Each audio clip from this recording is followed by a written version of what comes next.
self-serving, persuasive talkers of everything and nothing. We are conversation con artists.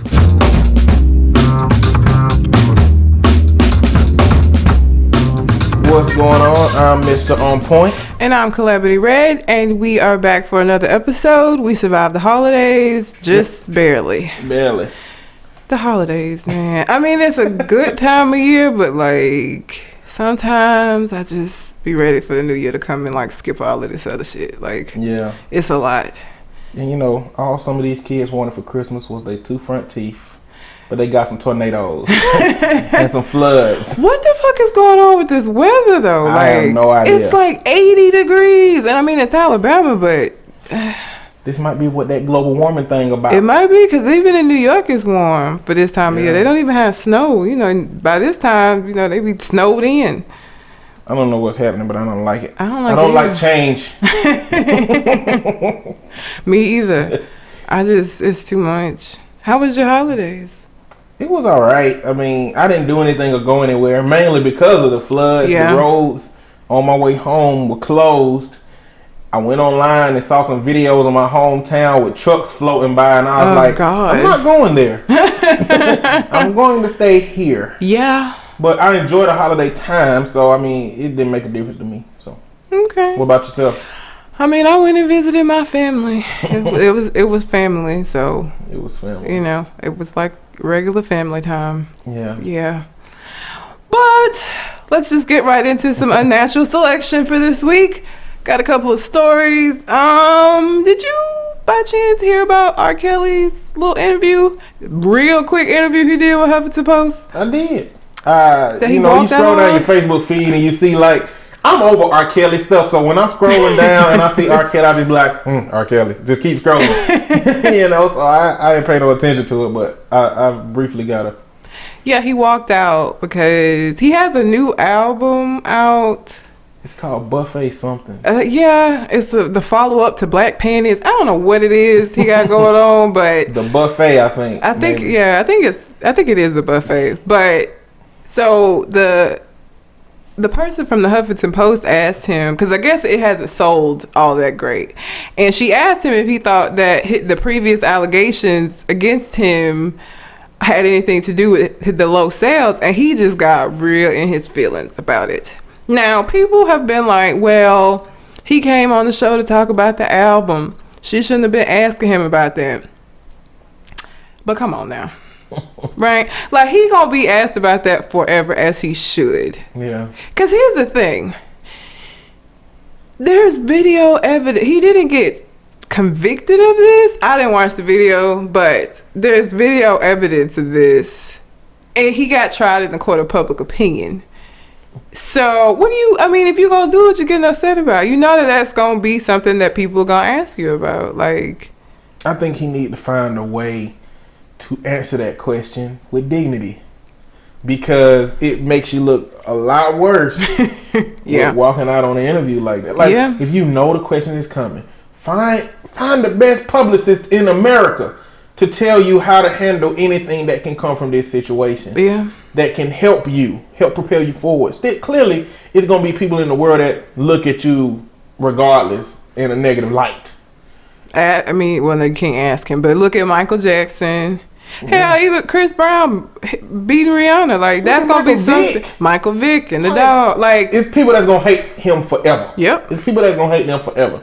Nothing you can do about those people. But for the people who genuinely wonder what transitions you have made, what's changed in your life, or how it's influenced you, that could grasp on to you because of having a response that make them feel better about listening to you, he need one of those. Yeah, he do. Cause I don't know that I was ever like a huge R. Kelly fan, but after that happened, he just disgusts me. Like, it's just, cause here's the thing. Here's what makes me mad. People like, one, I guess the girl looked older than what she was. She's a fucking teenager. You know what teenagers do? They lie. That's what teenagers do. That's what we all did when we were teenagers. It is the responsibility of the teenager. You're going to put it off on her.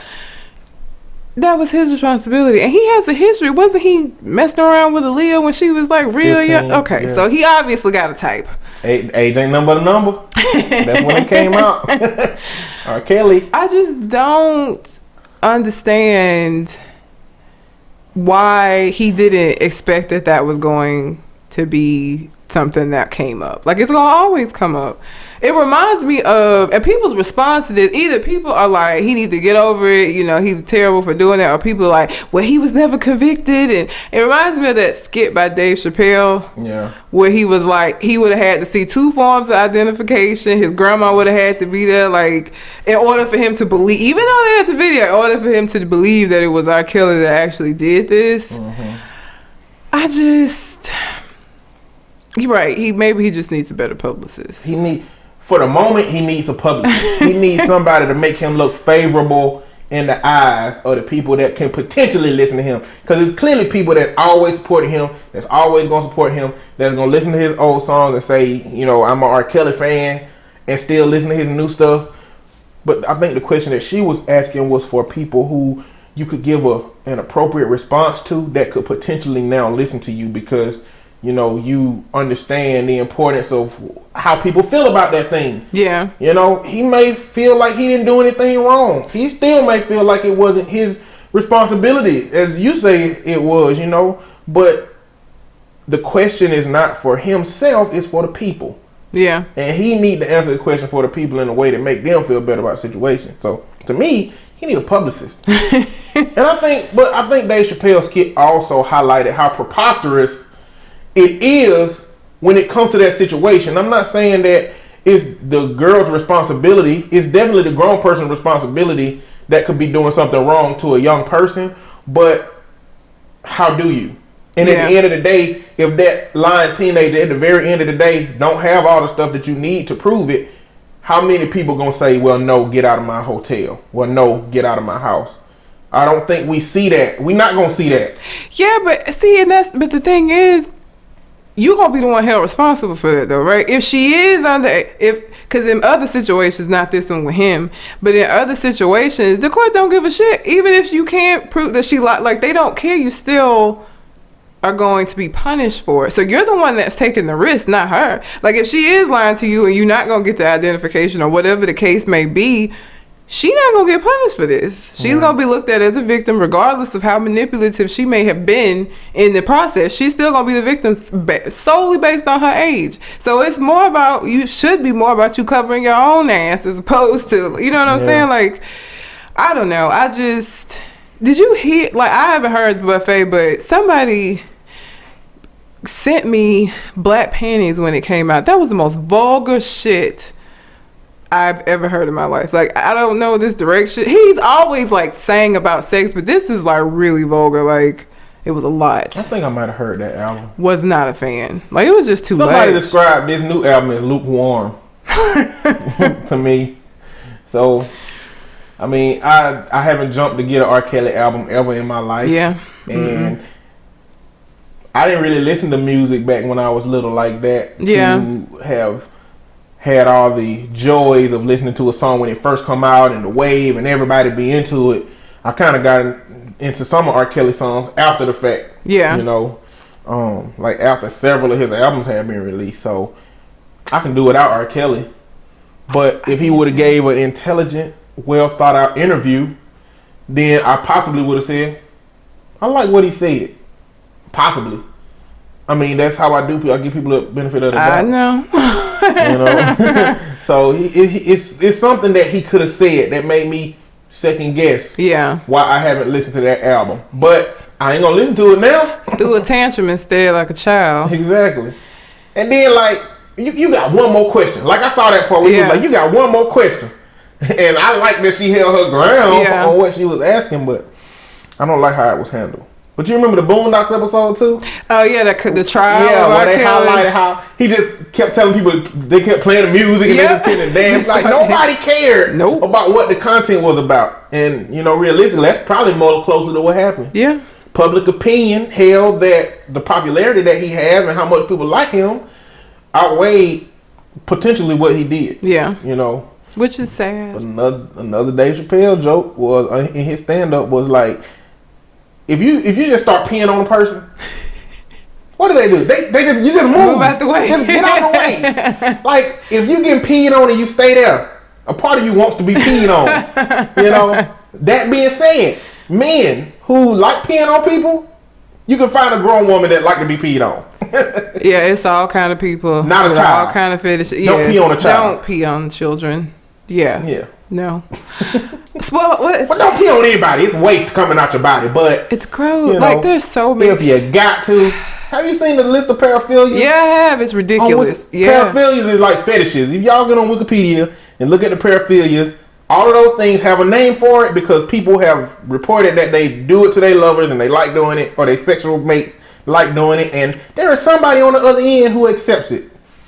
You will be surprised and creeped out. It's so many like weird ass shit. Like, yeah, it's pretty bad.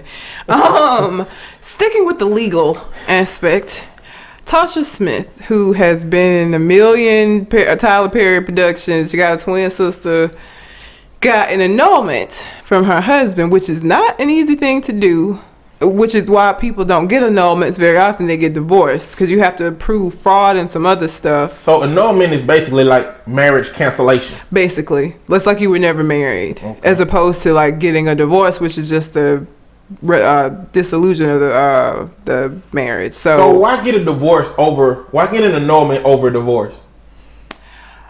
So you don't have the divorce under your belt, and I don't know how the payment with the annulment works.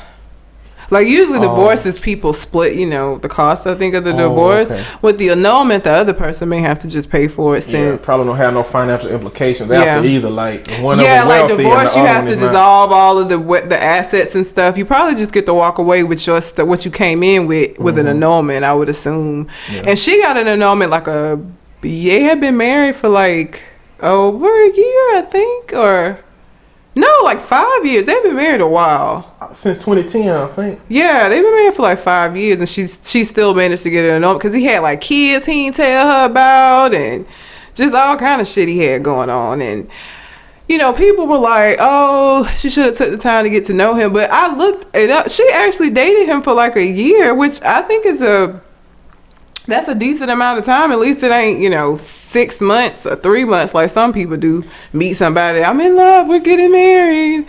2 months later. So I guess my question is like, how responsible is she for not knowing this stuff? I guess because we weren't there to see. There's some antisocial personalities are very charming and charismatic people. I don't know. When you look at the difference between annulment and divorce in the context of that question, like you painting yourself as a very silly person saying that I had no idea for 5-6 years that this was going on, opposed to divorce where you say, I don't like this person. I don't like what I found out about this person, and I want to split from them. Annulment, you got to prove that they just been playing you from the jump. Yeah. My pride probably won't let me do that. I mean. Wow, but if you had money, because she been in a bunch of Tyler Perry movies, and she was on like one of them shows of his that he had on TBS, and so this probably benefited her in that he don't get none of her money at all. So she was granted the annulment. She was granted the annulment. Man.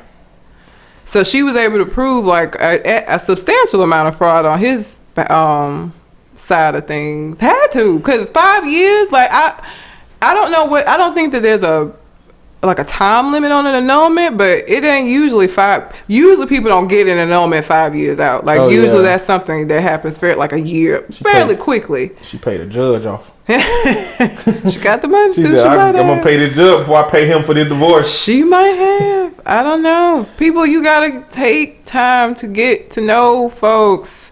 Pay attention. Everybody, I don't know why folks. The reason why I think it's silly for people to meet somebody and get engaged 2 months in, you don't know that person for real. Everybody puts on a show when they first meet somebody, right? The representative. You meet a representative. It's not the person. And the extent to which you meet this representative is going to vary from person to person. But across the board, they're going to present themselves as much nicer, much neater, that they have their shit much more together than they probably actually do. That's just what happens. You got to wait, and over time, you'll get to see who the person actually is. Over time, you'll get to see how they interact with their family, how they interact with their friends, how they interact with the people around them, so that you can see how they are when they're not with you. Because how they are with them is eventually how they're going to be with you. You get special treatment in the beginning, right? That's it, though. Eventually, you gonna be treated the same way they treat everybody else in their life. Yeah. So you need to take the time out to figure out how is that going to be. 2 months in, not enough time. You're not gonna know that. I think if you go on, if the first date you go on, if the man pay, you see how he tip. Because if he can treat a stranger good, then the odds are he can treat people he know real good. Yeah, I pay attention to even like how people treat wait staff. Like if you rude to the person that serve it, what the fuck? Why this person is at work? Why are you being rude? You know what I'm saying? Like I pay attention to even those little things because that tells you a lot about somebody. Who this person's at work? You being rude to them for no other reason than you think that they're beneath you or you better than them or whatever the case may be. So you have to pay attention to these little things. Or it could just be just because it's somebody they don't really know and they treat people they don't know. And odds are they gonna meet people in your life that they don't know. And are you willing to risk them treating that person like you know they treat other strangers in their life? You know. You have to be careful, man. But it's some conniving people out here. Oh yeah, and that's the thing. I don't think that she necessarily. Again, you know, given the fact that she dated him for like a year, I think that's a respectable amount of time. Like I said, people, antisocial, narcissistic, they are very charismatic. Very charismatic. So I could see somebody being duped. It happens all the time. And it had to be intentional on his part. I'm going to absolutely keep this away from her. I'm going to absolutely keep that away from her. I'm going to absolutely hide this until it happens. Until you find out, hey, this is what's going on. And guess the jig is up.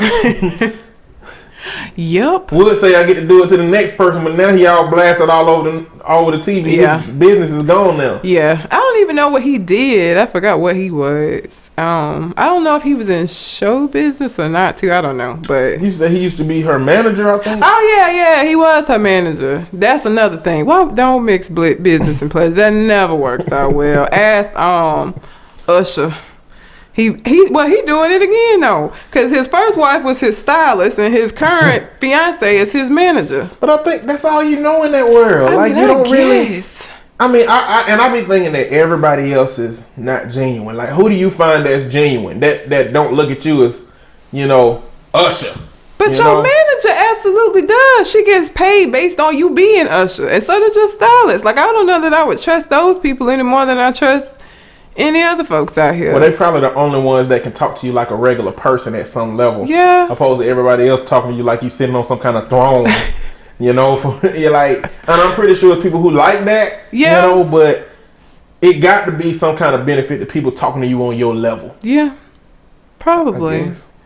I don't know. But be careful who you attach yourself to and make sure you take the time to get to know these people. Because again, everybody puts on that facade at the beginning. Everybody does. You included. Everybody does. Like, you clean up your house knowing that you usually live in squalor all the time. Yeah. Like, you know, you're going to put on, you hide the crazy. People hide the crazy. It takes you a little while to see the crazy. And if somebody show you like crazy and nuanced behavior pretty early, just get away. Be scared. It's going to be 20 times worse when they get comfortable with you. Like, if you see him raise his hand back at you at the very beginning, like, that is a sign. Yep. That is a red flag. You got to get out of that situation. Yep. Because it's only going to go downhill from there. Only going to go downhill from there. Yeah. The next thing that I have is Mr. Dance Fever. Odell Beckham Jr. Now listen, I don't watch football. Let me just say that. Not a football watcher. So all I know from this story is what I've seen on my timeline. I don't even know what team he plays for. So there's that. I don't either. But apparently he dances a lot, you know, a whole lot. And people think his behavior is very suspect. He's been accused of being gay. He got into it with one of the Panthers players. Yeah. And there's a video going around of him in a club surrounded by men. You pointed out, though, that there was like one woman in the video, but it's predominantly men. And that woman looked like Lori Beth Denberg, but you know. And I've been in a gay club. I've been in a gay club before, and there are women sprinkled out throughout. But it's predominantly men in there. So I don't know what club this was, so I can't say for sure that he was in a gay club. I can say it did look like it could have been. And he was dancing in a crowd of men, like with some shiny ass, like rhinestone ass tennis shoes on. Like, his behavior is suspect. But here's the thing, it is. I can admit that. But okay, let's say he is gay. Then what? Is that gonna change how he plays football? Like, I know men are so. I don't get why y'all are so overly sensitive. Like, he gonna be looking at me in the locker room. I'm sure that's what, if he gay, then he might be checking me out when I'm in the locker room. Like, what difference does it make if he's gay or not? Like, it don't make a difference to me. Cause I don't know why people act like gay men are so much more aggressive. Like, they just running up on straight men out here in these streets, just running up like, ooh, hey. Like, that's not how that works. Like, yeah. But that's the perception, right? So now if he's gay, then obviously, he gonna be running around snapping ass photos of everybody in the showers to take home with him at night. Like, the way people act, like, I don't see what the big deal is if he's gay. I mean, I wouldn't care. It wouldn't bother me. First, I got to comment on the club situation. Now, I'm not trying to offend any gay people or any establishments that the gay people might go to, but like, in the picture, the scene, it's a bunch of men around, but like, they dress like dudes in a regular club, like super long t-shirts, sagging pants. Like, I'm not saying that I envision a gay club, since I've never been one to have glitter flying everywhere or unicorns hanging from the ceilings. Or I'm not saying that I expect that, but the environment that you see is kind of, that would be. It would be like a gay club that you go in and think is a regular club. But that's how they are, though. And I don't know. I ain't been to a bunch, but I've been to 2. Mm-hmm. Both of the ones that I went to, the dudes was dressed like regular dudes. Like, if you walked in there, the thing that would like let you know that you had walked in the wrong place would be, sometimes they have drag queens that like perform, and the fact that it's a whole lot of dudes and you like maybe 5 women in the whole place. Like, that would probably tip you off. But they just regular, like, they just regular dudes. And depending on where he was at, because Atlanta is like the black gay capital of America. Mm-hmm. I'm sure their clubs, because like a lot of the gay men in Atlanta dress regular, so I'm sure they gay clubs like niggas in tall tees and stuff like that. So I can believe that he was in a gay club dancing around. I don't know for sure that it was, can't prove it, but I have never seen a club video with that few women in it. I'll just say that. Like, usually when you see a celebrity too. Yeah. Yeah, like, celebrities get the groupies. Exactly. Like, and even though he played, well, he got the groupies. He still got the groupies. They were just men. Yeah. But it don't make a difference to me. But it make a difference in the NFL. Yeah, it does. It make a difference in America. Yeah. Because you're right, them dudes, like, he looking at me. I can't be in the same locker room with him. The dialogue that existed when one NFL player came out before. Oh, yeah. And then when Michael Sam, his whole situation. Yeah. The thing I find odd is that people are trying to find a way to label him gay. Yeah. But clearly he hadn't overtly said anything like that. And he may not be gay. Maybe he's bisexual. Maybe he might be straight. He may be straight. He do ballet before games. Like, it's a video of him doing ballet moves before a game. Like, it's very important to stay on your toes to be able to move, as evidenced by how agile he is in his gameplay. Yeah. Like, ballet has been known to benefit people that play sports. Yeah. And they see videos like this and everybody want to call him gay and suspect. But don't nobody want him to say he gay and suspect in the NFL. No, because then they're not going to want him to play anymore. Like, I don't know why people act like gay men don't have types, right? Like, they act like if you're gay, then that automatically means that you will sleep with any man that is within a certain radius of you. That is not how that works. He is not going to just be in the locker room, sneaking around, jumping on people. That's not how that works. I just don't. But, okay, I say this, I will admit, though, I was one of those people, and I still, to this day, I have no proof. I believe Chris Bosh is suspect as well. I am convinced. I would never have married him had I been his wife. Like, I wouldn't even date Chris Bosh because he just, it's too much there for me. I can't. So, to a certain extent, I get it because I did it with Chris Bosh. I still do it with Chris Bosh. Have you ever seen him on the court? Like, yeah. he can't even, like, his mannerisms on the court are feminine. Like, it ain't even like just when he's like out by himself. Like, on the court, on the floor, he's feminine.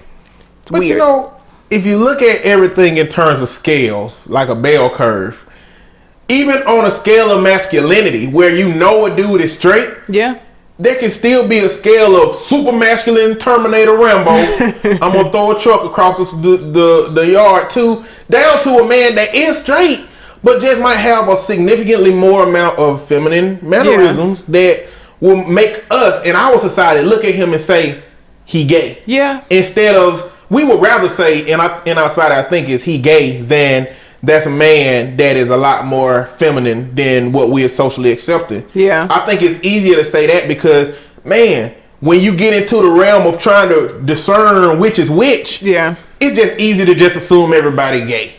You know? Yeah. And I think a part of that is with the locker room thing, it challenges our masculinity. It challenges a man's perspective of what he has been conditioned to believe about men and masculinity in society. Yeah, I mean, I have a friend who thinks that sleeping with women is like the majority thing, the major thing that makes men masculine, and women that sleep with men, it's the main thing that makes you feminine, right? Mm-hmm. And so you're less masculine if you don't like women, and you're less feminine if you don't like men. We've had this conversation many a time, me and this guy, and that makes no sense to me. I don't think that I'm female because I have an interest in men. I don't think I would be any less of a female if I liked women. Like, I don't know that that's what determines how feminine I am. As the same way I don't know that it determines how masculine a man is. Because, like, that kind of logic is why you have men out here sleeping with everything that, because they, you know, I got all these women. That's what, you know, makes me, I'm the man. I'm super masculine because I'm sleeping with all of these women. Mm-hmm. That feeds into that mentality. I don't get, that doesn't make any sense to me. Yeah. And then add this component to it. Take a person that believes that is what a man is supposed to do when it comes to women, mm-hmm. and apply that to a man that likes men. And their mindset might be that, hey, this gay man just want to have sex with all these men. If they believe in their head that men's goal is to conquer another person sexually. True. Yeah. So, I mean, I understand. It's just from a very skewed perspective. Yeah. Just like I understand slavery. I understood slavery for its economic purposes and intent to build a society. That is stupid, though, in the context of human rights. Yeah. Just like I understand how in a misogynist, chauvinistic society, how men can view women like mm-hmm. that. And I see how they can view men like that are not their definition of masculine. Yeah. I see it. I understand it. It's just, like you said, don't make sense. It don't make any sense. I mean, and I've seen it. I think it's more than just Odell's mannerisms too. Like, he's taking pictures. Again, what the regular perception of men and their relationships with other men, their friendships with other men, y'all don't really take pictures together. And if you are in a picture together, you're usually not even touching. He has like a lot of pictures circulating around where he's like real cozy with some of his male friends, and people have a problem with that as well. Because again, that's not the norm of how we see male friendships. Now, women, we all love each other all the time in pictures. Like, that's just what we do. But men, not so much. And so I think that adds on to it as well. I don't know if Odell is gay or not. And honestly, I don't really give a shit. It don't matter to me if he is or he isn't. I do think it's unfortunate that he getting all of this shit about something that nobody even really knows is true or not. And it doesn't matter. As long as he get out there and throw that damn football or what, catch it. I don't know what his position is. I don't know anything about football. I'm having a real difficult time trying to figure out why Young Thug get to wear dresses, hang out with his homeboys that lovers. Are very feminine, and he call people lovers. He got a lyric that say we in here smoking penises. Whoa, wait. Yeah. What? Yes. That is a lyric. Like, we can look it up after this. If I'm wrong, please correct me. Oh, but shit. I believe 100% that is a lyric that he has. I know him and Young Quan had this song my homie. I don't love hoes. I don't love something. I don't love hoes. I just love my homie. And I can understand that. Interpreting, I can say, okay, this is bros before hoes in a different context. But isolated, you can say that. But when you put it next to a man that wears dresses, a man that calls men his lovers, a man that talk about smoking penises, then in the context of all of that stuff, it becomes a different message. But it's accepted, though. That's what I'm saying. That That's makes what's confusing no me. sense at all.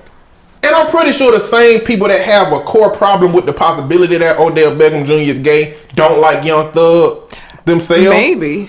Because I've seen a lot of people like take up for Young Thug, talking about that's just his style. There's a video, remind me when we get to the show. I don't know if I'm be able to find it. There was a video that like got released. He was in the studio with a bunch of people.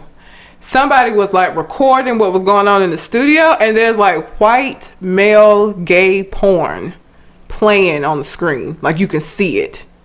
And it's nothing but dudes in the room, and they're all sitting around just chilling. There's like a pool table in the background, and there's like gay porn on the screen. But people still listen to his music and they fine with it. Nobody like really talks about it. It's like that silently accepted. I don't understand. And that's what confuses me. And my thing is, if he's gay, I don't care.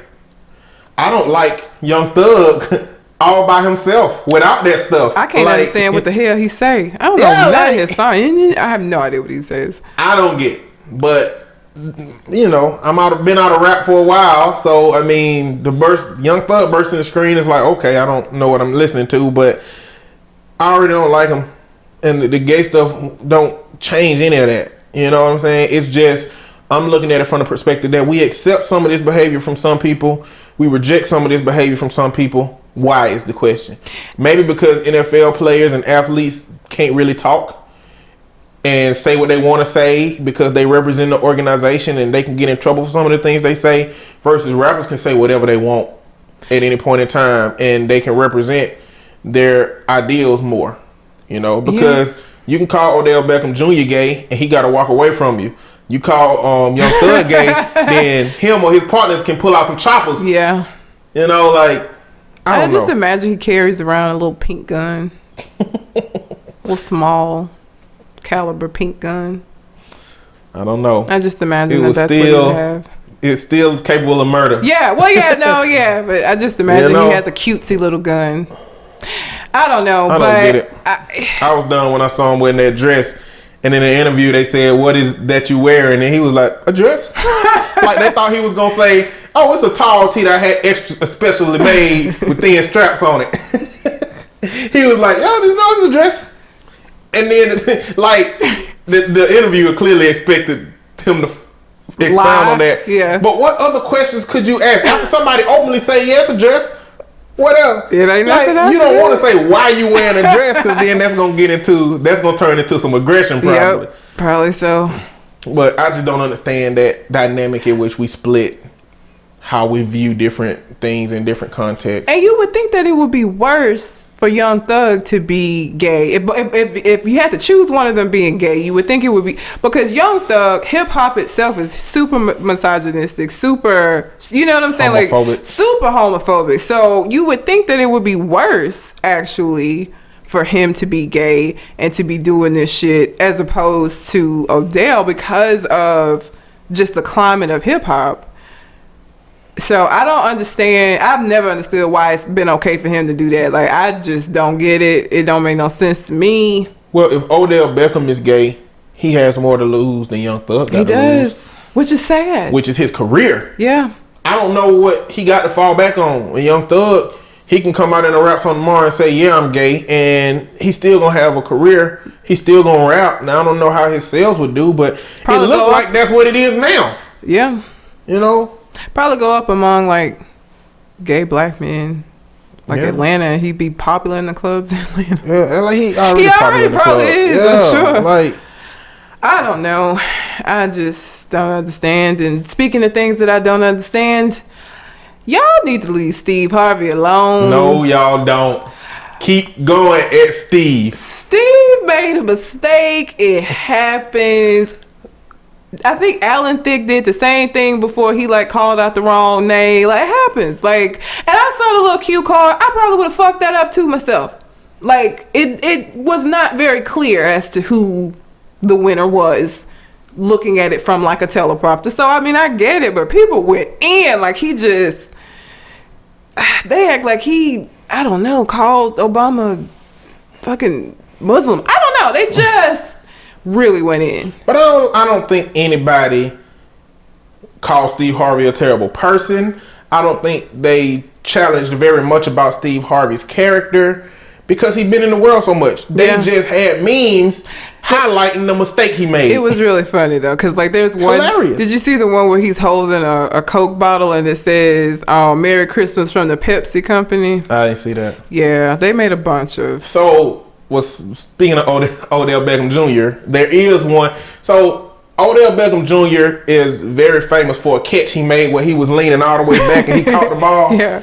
I saw one where Odell Beckham Jr. was photoshopped into the photo of her getting the crown, with him grabbing the crown out of her hand. Like, they went in on this whole situation. They really did. But my point is, Steve Harvey is a comedian. He is. He has been paid at some points in his career for highlighting the downfalls of people. And everybody laughed.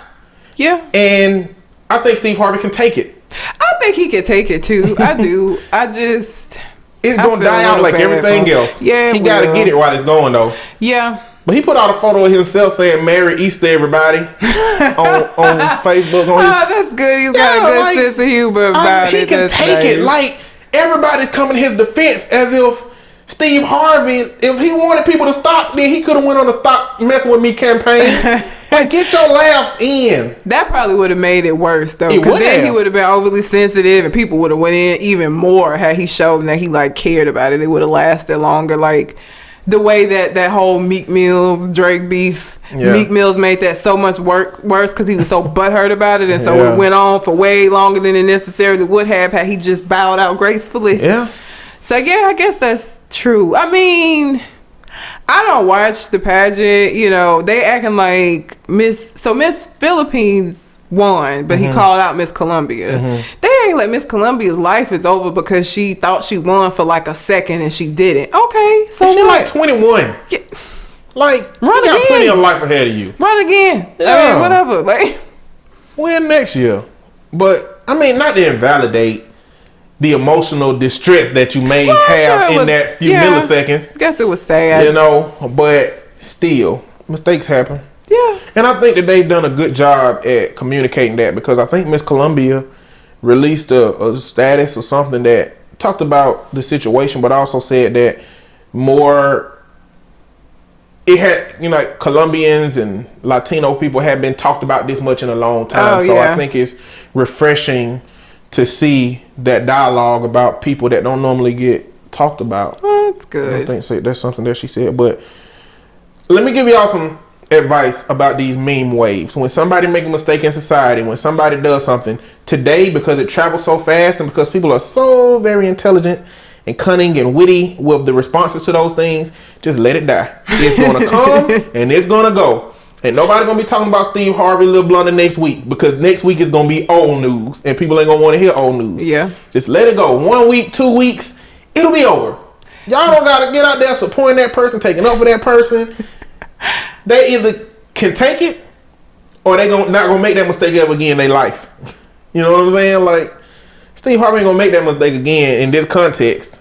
You know, so let it go. Probably not. He probably, if I was him, I wouldn't even want to host shit no more. Like, now I'm good. Anything where I gotta like call out a name of a winner, I'm straight. Now I'm good. If I was a celebrity, I'd make mistakes on purpose and let people meme it. Like I believe Drake did with the Hotline Bling video. He did that on purpose. Like, he absolutely I'm just gonna be silly. did. Like, I would do that. There was a million of them memes of him dancing too, or like the Vine videos where they put like clips from movies. Yeah, like I would do that. Hilarious. If I was, I would do that all the time, every now and then. That shit was hilarious, man. It was so funny.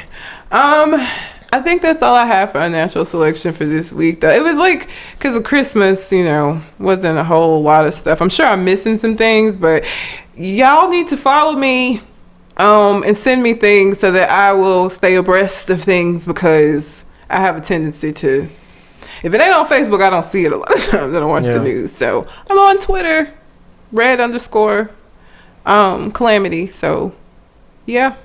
Cool. Yeah, I might as well get mine. Y'all can find me, Mr. On Point, Mr._on_point, Twitter. Holla at me, let me know something. All right, I'm finna get into deliberate nonsense. Starting off with some Black Lives Matter Minneapolis.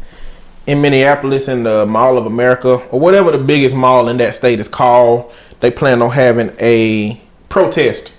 And it was a planned protest, because clearly you got a planned protest, so people will be a part of it. Yeah. And the police in the state were putting together tactics to try to stop it and to try to halt it.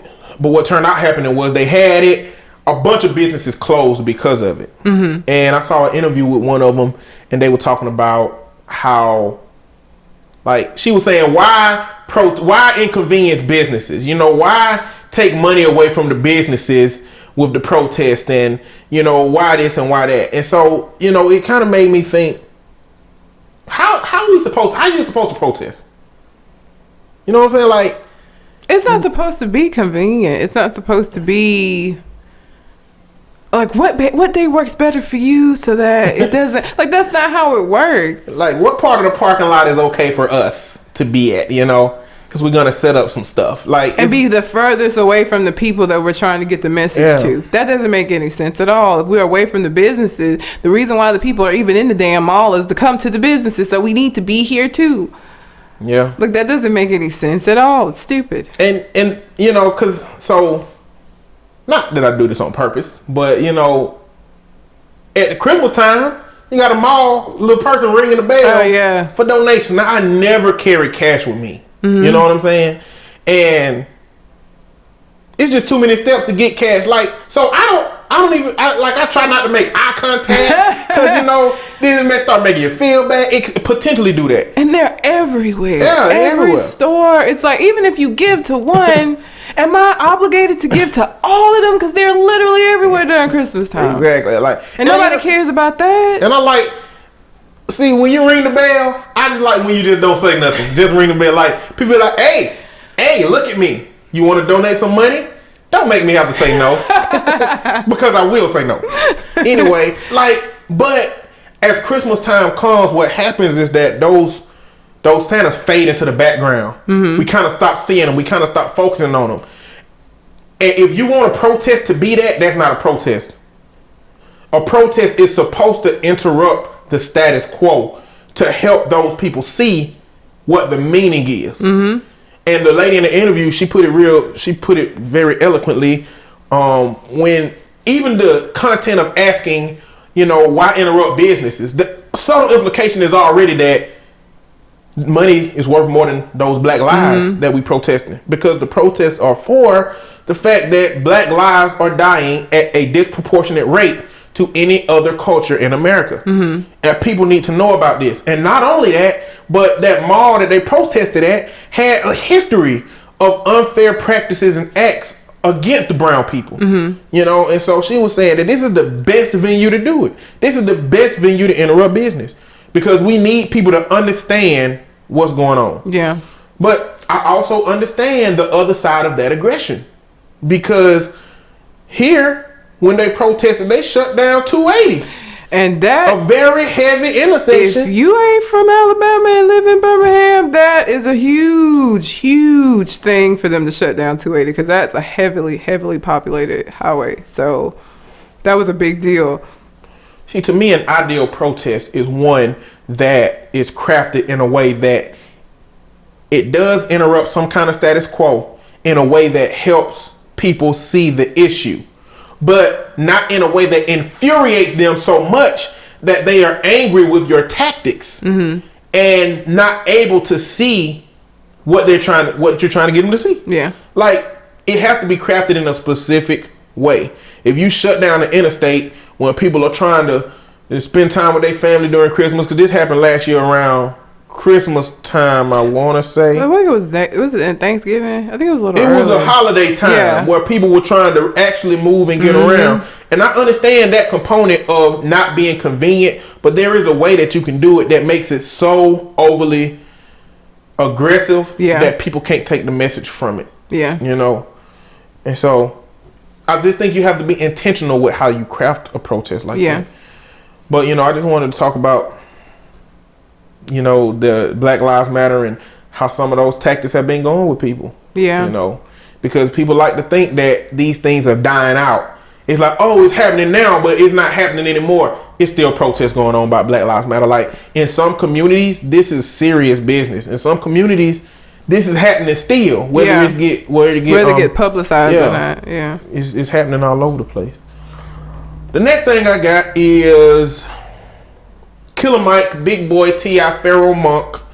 They are going to be, and I think they might have already done this, but they are testifying on behalf of hip hop. I don't need to testify on behalf of nothing. I know, right? You think he'd be tired of being in courtrooms, you would think so. even in a good situation at this point. But basically, it's this gentleman named Taylor Bell from Mississippi, and now it's a law in schools. He was a high school student, a rapper, and in this particular school system, apparently there have been a lot of complaints about sexual harassment from a lot of the coaches to the female students. And they've been reporting this to the administration, reporting this to the school board, and everybody they're supposed to report it to. And the people that report it are getting ignored. And so what happened was Taylor Bell made a rap video and posted it to YouTube about these allegations and named the people in the school that have been said to have been doing these things. And it became a very big case with the school because there's a law called the Tinker Law or something like that. I think that's the name of the person who it became a thing from. But basically anything that you say on school campus that can disrupt the ideals and the environment, they can control that. So while you're on school campus, you can't say what you want to say. The problem that this case gets into is he said this outside of campus. And now, can they control what he says outside of campus about the school? This is what it's about. A couple of courts said, no, y'all can't control that. One court said, yes, you can control that. But now he's going to the Supreme Court. And this is how people like T.I., Killer Mike, how they got involved. Because it involves rap, it involves the First Amendment, and it involves the level of control that a system can have over the First Amendment in a person's spare time. On their own YouTube channel. You know? Yeah. Like, should they be able to control that? If anything, I would have thought that maybe the people that he named specifically might have could have sued for like defamation, since they haven't been found guilty of these things. But as far as the school stepping in saying that he can't, I don't know that, how does that even work? Like, how do they have a right to do that? Because I think the rules of Tinker says that if you are saying something that can incite or disrupt the school environment in the school, then you can't say that. I think they're trying to apply the part of inciting a particular reaction in the school system by him doing it and targeting the school. They're trying to discern whether that still constitutes that incitement. You know what I'm saying? Yeah. Like, because if every student watched that YouTube video, it has a potential to turn into something at the school. But it sounds like all the students already know. You know, like if it's been reported and nobody's doing anything about it, the students already know. If they haven't incited a riot or whatever the hell, you know what I'm saying? Yeah. Like, I feel like if they already know about it and nothing bad has happened, what is his song going to make? But I think that's what inciting a riot is about. Because you can have 1,000 people standing in a place and already with the understanding that something bad has happened. But all it takes is one person to come and throw a Molotov cocktail in the business, and like it's 800 people angry now, and 200 people get away because they ain't trying to hear none of that. You know, was he encouraging violence in the song? I doubt it. I don't think so. I mean, was he just stating? Yeah, I think he was just highlighting the situation. I ain't listened to the song, but I just know for a fact that the way that media and the articles I read, if he was inciting violence, it would absolutely say, yeah, you're right, he was threatening these people's lives. Yeah, and since they didn't say that, I gotta assume that it wasn't in there. Yeah, you know what I'm saying? I just don't. Again, I could see if the people he named specifically sued him for defamation, that could be a thing, since he used their actual government names. Yeah. But I don't know why the school feels the need to step in and do all of this. Like, I don't understand that. Yeah. I hope it doesn't. I hope the Supreme Court upholds his rights. Well, I think it gets into the. All of it at the core gets into First Amendment rights. Like, at what point then, after they say that, hey, yeah, the schools do have a right to monitor what you say outside of school. Like, if he wrote a song about abortion that the school didn't agree with, then when would they give input on that? If he talk about child molestation, generally speaking, without mentioning the school, which is what that whole thing is about anyway. Yeah. You know, I don't understand. Like, at that point, when will they say it's no boundary? You don't know what a boundary gonna be. Yeah. After you generally say, yeah, you can control that stuff, then it's gonna turn into students can't say anything. What can they even post on Facebook about their own opinions and their own thoughts? Yeah. You know? It just so happens that this content negatively goes against the school, and it probably highlights some things that these people are doing, because this had a potential to bring out a whole bunch of people that's victims that's saying, yeah, this coach touched me, yeah, this coach said this, yeah, this coach said that. This has that potential. It's gonna be Penn State all over again. Yeah, I mean, so what do you do in that situation? But I mean, like, my whole purpose is, like, our First Amendment rights are there. We had a right to freedom of speech, and I think that's where the rappers come into it at. Yeah. Because, you know, I think a point that Killer Mike made was that when you listen to Johnny Cash songs about doing crime, when you listen to maybe Bob Marley, who sang "I Shot the Sheriff," when you listen to different genres of music that talk about crime and stuff, it's regarded as art. Mm-hmm. But when you do it in hip hop, it's people that's been indicted for lyrics. Yeah. It's people that's been who's rap, like C Murder's trial. They basically convicted him because through his music and his rap name, they believe he had a potential to hurt somebody. Yeah. Like, when it's in other genres, it's different, but when it's in rap, it's spoken as truth and not art. You know? Yeah. And so it becomes a first right issue, but of course that trickles over into the hip hop world because it's dealing with a rap song, and to how rap is dealt with in the context of other genres of music. Yeah. So, that's interesting though. I guess it's gonna be interesting to find out what it is. And I think I don't think it's testimony. I think it's a brief. Yeah. I don't know the difference between the two, but I just want to put out there that I've heard the word brief and read that. And, you know, if you're in law, you can correct me on that if you need to. The next thing I got is about Bernie Sanders. Bernie Sanders had an interview with Killer Mike. I saw about that. Yeah. Now, first off, let me clear some things about Killer Mike. Killer Mike, first, as y'all didn't notice, his name does not imply that he is a killer. The mic he's referring to is microphone.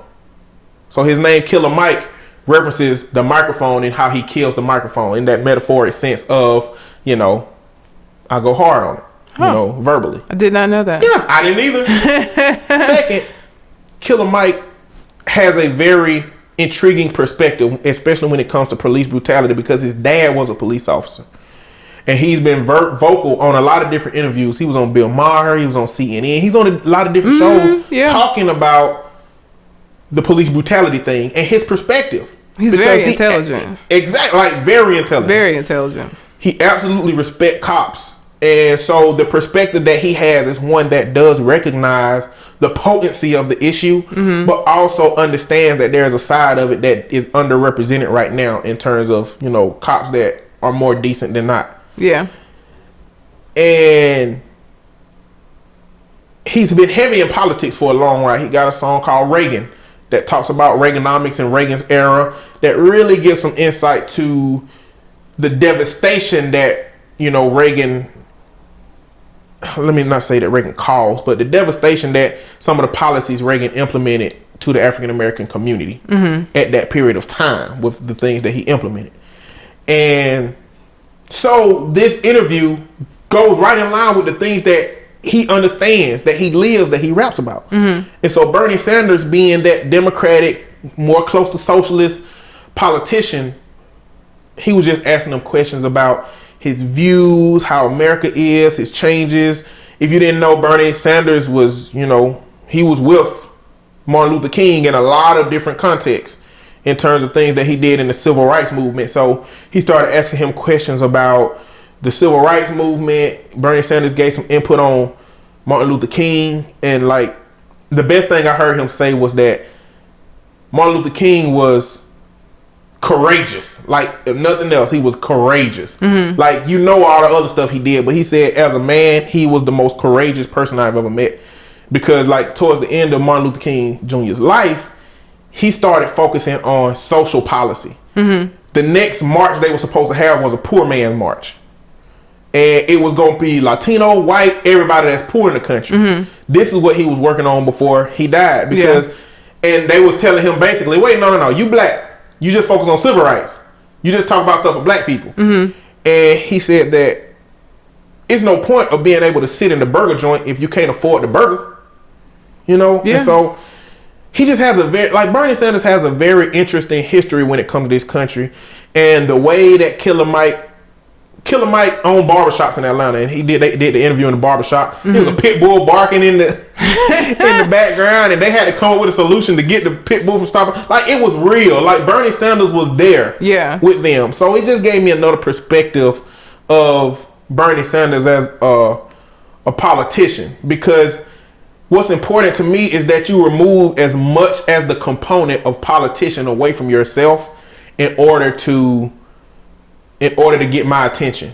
And Hillary Clinton has done that, sitting down with Black Lives Matter people on some podcasts with some African American girls. I can't remember the name of the podcast, but with them, sitting down with them, and it made her less political to me for a moment.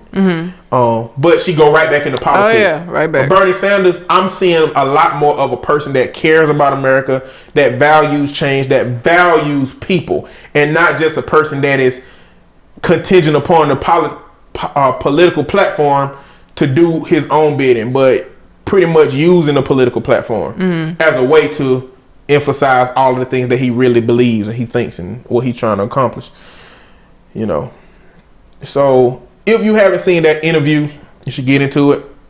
What I will continue to say is that in politics, there is no best candidate. There is a lesser of a whole bunch of evils. So your best bet is to educate yourself, find out what these people are talking about, and decide if that evil is less than another one, and choose from that perspective, because that's exactly how I vote for them. There ain't no other way. It ain't no best. They all got their certain shit. They all gonna, like, I try my best to vote on the character of the person, but you know what? Politicians are so charismatic. I was just finna say, it's hard to do that with them. There's a large percent of them that's psychopaths. And psychopaths are very, very evasively charismatic. They can be charismatic and you looking right in their face and you'll never know it. And so now I just got to choose which one I think is the less evil in the terms of what my common interests are with that person. Because there's a lot of people out here voting against their common interests. But that interview gives a lot of insight to Bernie's perspective on that and how Killer Mike does that. And like I said, they in the hood, so Bernie Sanders gets some respect from me for that. You know what I'm saying? In a controlled hood environment, mind you, but still, What else do I have? The last thing I got, since we're on politics, is going to Hillary Clinton and the Black Lives Matter movement that I just mentioned a minute ago. She talked with some Black Lives Matter activists, and I don't think they were happy with the way that she responded.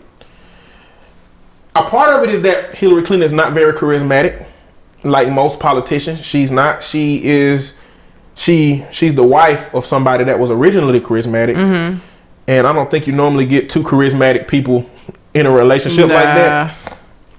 Now, I'm gonna say she don't know her stuff, but she ain't very charismatic, and I think that the response that she gave off to them came off as cold, came off as distanced, and it didn't sound like a real response. It was more like, give me a plan. Tell me what we need to do.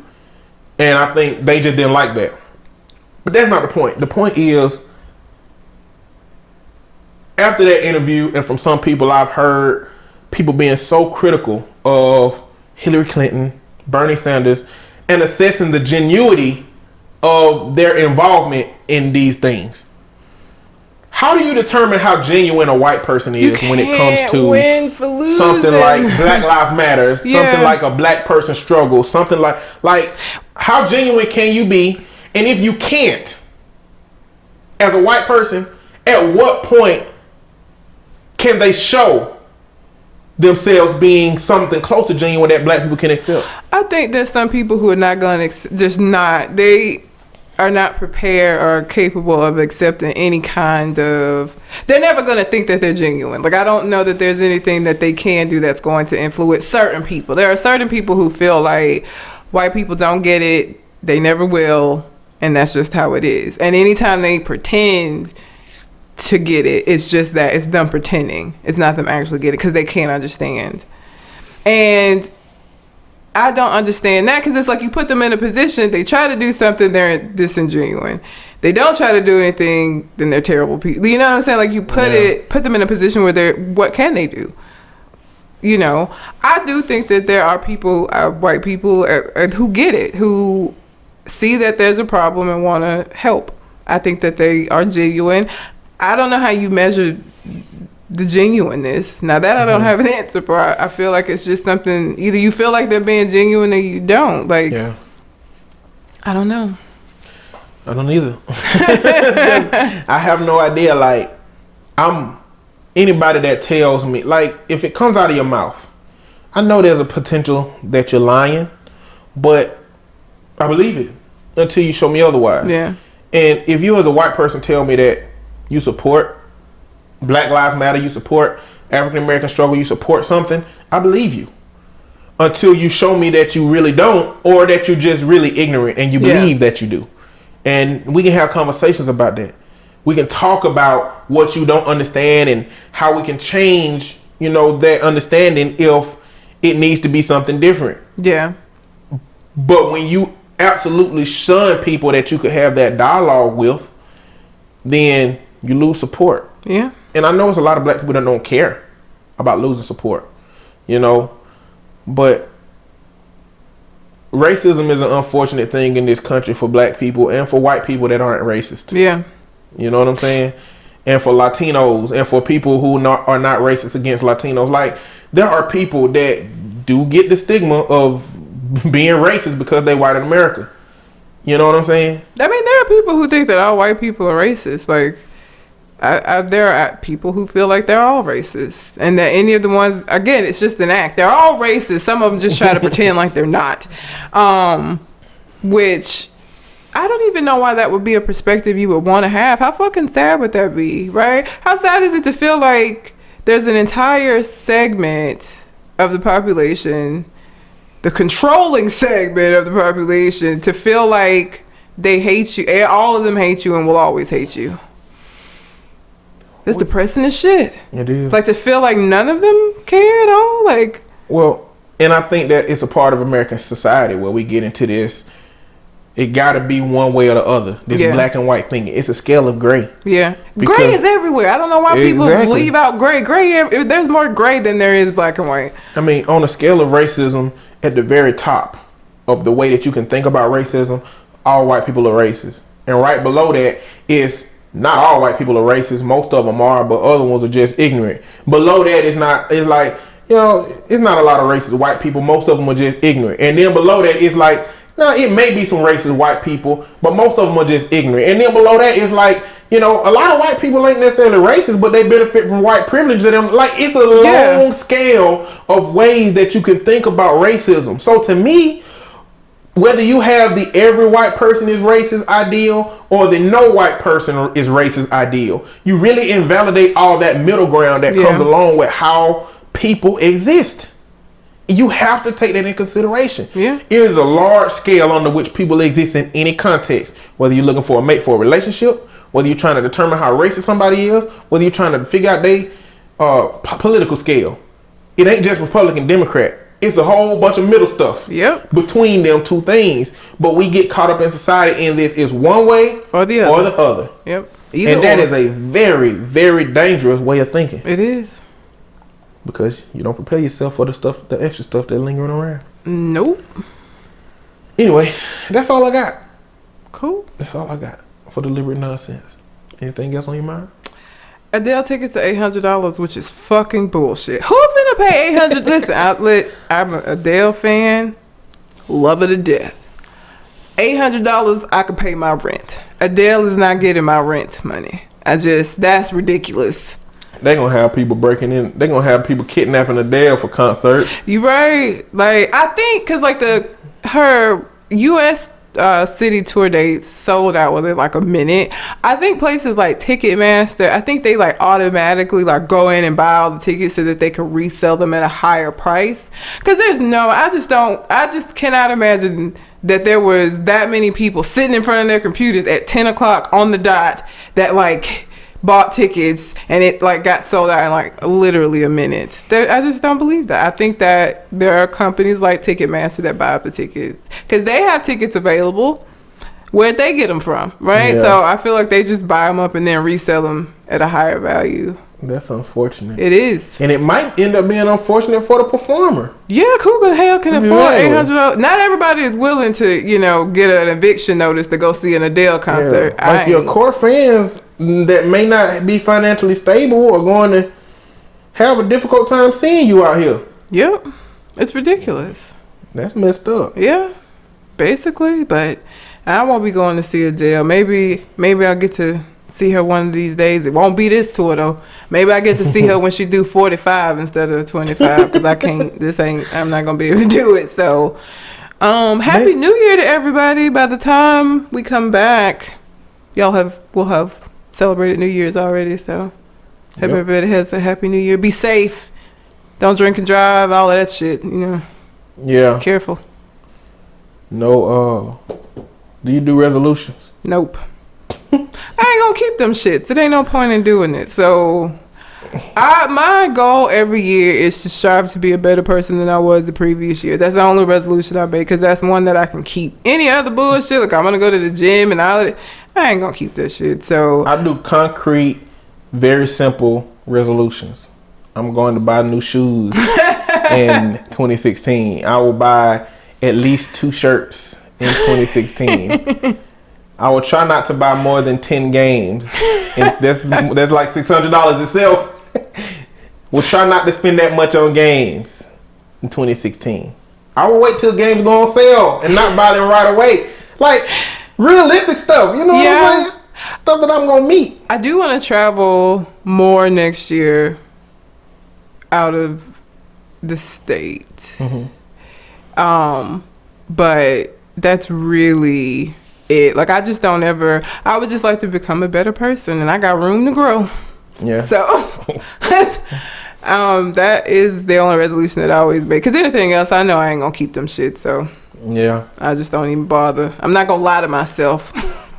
Like there's no point in lying to yourself. I don't want to say it's lying to yourself. I think it is. You know whether or not you're capable of doing some of these things, right? Like, I feel like people have these lofty-ass goals that they know they're not going to, like, it's not within your capabilities. It's not within your personality. You're not going to do it. Why even?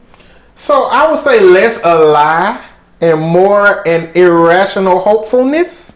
You always got to give people the benefit of a doubt. I think they lie into themselves. No, lies. It's irrational. It's irrational. Lies are irrational a lot of times, aren't they? Yeah, but a lie is when you tell it. If you believe it when you say it, it ain't a lie. I don't even think they believe it. I don't think a lie is a lie because hindsight determines. I think a lie is a lie from knowing at the point that you say it whether you believe it's true or not. You don't think people make resolutions for things that they know they're not going to be able to accomplish just because it sounds good? Because everybody always asks, "What are your resolutions for next year?" You don't want to not have some lofty goal, so you're going to say, "Oh, I'm gonna, feed the poor." I don't know, something lofty that you're not going to do. If we talk about that scale that I mentioned, I know that it's a lot of people that lie. Yeah. But I know it's a lot of people that say those same things that they're not going to accomplish that they absolutely believe it. Yeah, I guess. You know what I'm saying? I suppose. I don't know. No resolutions for me. I just hope to be a better calamity. So, Facebook. We have a Facebook page. Got to mention that. Conversation Con Artist. Find it, add it. We also have email if y'all want to like get in touch with us for any reason. It's conversationconartist@gmail.com. And I am on Twitter, red_calamity. And I'm on Twitter, Mr. On Point, Mr. MR_on_point. So, follow us. Not stalkery follow us, but check us out. Give us some ideas. We're always looking for ideas. Yep, some input. Correct us on some stuff if we wrong on it. Because I know we probably be saying all kind of shit that's wrong. Yep. So we're gonna go find out if Young Thug got this smoking penises lyric. If he does, listen, I'm gonna fall the fuck out if he does. I'm not gonna be able to accept that. I'm just not. That's gonna be really sad. Hopefully that's not the case, but we shall see. Dogs rule. Cats. No. Cats rule. Mm-mm. I see you're not gonna let this go. I'm not. All right. I'm not gonna let it go either then. All right. You and your little evil cats. Mm-hmm. When they take over the world, we'll look out for you. But dogs gotta go. Dogs are wonderful little creatures. We're doing like on Rick and Morty and just send them to a new dimension to have their own universe.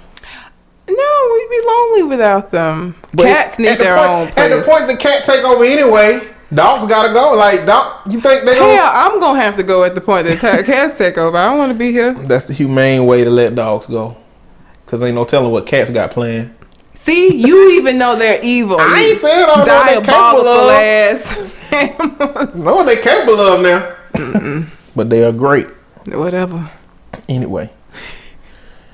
You got anything else? I think that's it. All right. Well, until we come to the next conversation. We out. Holla.